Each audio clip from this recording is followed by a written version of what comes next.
It was the Titans Colts. It was the 1 p.m. game. So that's what we're going to do first. So what went wrong for the Colts and what went right for the Titans? Well, I'll tell you one thing for the Colts. Missing DeForest Buckner was a huge loss because they just got destroyed in the run game. And at the end of the day, when you can't stop Derrick Henry, it's going to be very tough to stop the Titans. And I think that we've seen over the past year or so, if you force the Titans to beat you with Ryan Tannehill, you're much more likely to beat them than if you force them to beat, or you don't force them to beat you without Derrick Henry. Like if you can cut off the head of the snake, you have a better chance of killing the snake. And the Colts did not do that. And we've said it time and time again on this podcast, and we talked about it last week. I just don't trust that Colts offense in a shootout. I don't trust Phillip Rivers. I don't think that he has that firepower anymore. It's the reason that I can't put them up there with the Chiefs. And that's what happened. They ended up not being able to score with the Titans, and it really hurt them that they did not have DeForest Buckner because that line was weakened. What went right for the Titans is that Derrick Henry came up big, and I think playoff Derrick Henry's a thing. In the playoffs, he was completely unstoppable, and whenever I see a performance like this from Derrick Henry, I call him playoff Derrick Henry because I think that's a thing. In the second half of the season, for some reason, he just goes beast mode.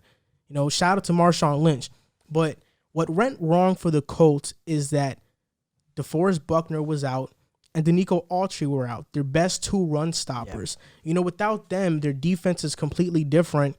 Even though Matt Eberflus has done a great job, there's a reason they traded a first-round pick for DeForest Buckner. And he's been worth it. They needed an interior lineman, and they got it in him. So that's what went wrong. I knew the Titans were going to win this game because usually division games split. The Colts won the first one. But I think what also went right for the Titans is that they used Derrick Henry to their advantage. And I'm actually glad they did this time around because usually the Titans become predictable. They run the ball. They keep running it. They run it a lot on first down. But in this game, they were doing a lot of play action passing, like a lot throughout the game. A lot. Derrick Henry got a touchdown counted for his rushing stats. But if you watch the game, it wasn't like that. Ryan Tannehill threw a screen pass to him, basically like a swing pass, and they called it a lateral. But it was basically a pass, and Derrick Henry took it in. But the play action was setting up the run the entire game and vice versa. The Colts could not stop it. They couldn't adjust. When they tried to adjust to the play action passing, the Titans started running it, and Derrick Henry was just gushing them for 10 to 8 to 10 yards, and you couldn't stop it. I mean, Derrick Henry had 140 yards and 3 touchdowns in the first half. Like, those stats are crazy just to even think about. Yeah, and we've seen it since the last postseason. If you can't stop Derrick Henry, you can't stop the Titans. There has not been games where he's had a huge game they've lost. It just doesn't happen. And the question is, can you stop him? Can you not stop him? And the Colts did not do that. I wouldn't put too much stock into it because, again, they were missing their 2 best run stoppers, and they will get them back. So it's not something where I'm looking at it and I'm saying, this is the Colts' true colors. They're done. But they need to get DeForest Buckner back quickly, figure out that defensive line again, and they'll be fine. I also don't think that Phillip Rivers necessarily doesn't have enough firepower. I think this offense doesn't have enough firepower. Yeah, their receivers. Their running backs aren't like Marlon Mack.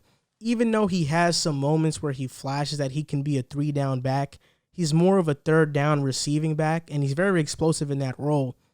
Then their receivers aren't very good.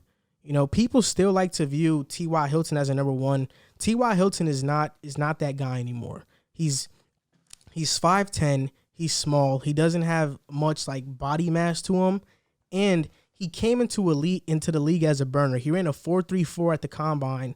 He's had a lot of injuries, so he doesn't have that speed anymore to get by people. When you're younger, you can use that to your advantage. It can, it works in your favor. When you get older, you have to be more technically skilled. And it just hasn't been the case. Last year, he had 500 yards receiving in 10 games. This year, he has 400 in 10 games. He hasn't been a number 1, so you're counting on basically Zach Pascal and Michael Pittman Jr., who's a rookie. He's been dealing with injuries too. And their other speedster wide receiver, Paris Campbell, is out for the year. In the beginning of the year, he was out. So, they don't have a fully healthy receiving core, so there isn't enough firepower to even score a lot of points, Yeah. which is why the formula for the Colts' success is to keep the game at a low score, and hopefully they can score enough points to win. You know, they're not as bad, but they're similar. They're like the Chicago Bears of the AFC. They have a great defense, but their offense, there's a lot of question marks about it, even though the Chicago Bears offense is way worse. And the play calling is way worse. I was just going to say, it's like the Bears with much better coaching. Yeah, exactly. But the point holds true. They can't score enough points. They have to have their defense bail them out. And that's why, you know, when Phillip Rivers first went to the Colts, I said this.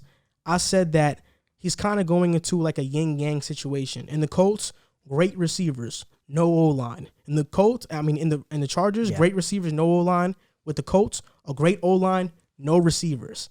So he's basically kind of working with the same thing. He's just not getting hit. Yeah, and one way or another, you know, I feel like a lot of people don't consider how much great receivers do for a quarterback. Like, getting separation can be the difference between a quarterback looking great and looking horrible.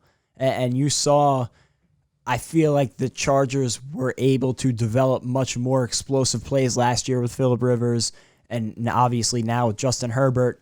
And the Colts have not been able to do that this season because they just don't have the personnel for that. Their best plays have really come out of the backfield, even though their running backs aren't great on, you know, short passes and stuff like that. That's been their best offense. And at the end of the day, that's not going to cut it against these, you know, higher power offenses in the AFC. Hey, what's up, guys? You just finished watching a clip of the Pick a Side podcast. My name is Joel Moran. My name is Jack Barteck. And my name is River Brown. And we are your hosts for this podcast.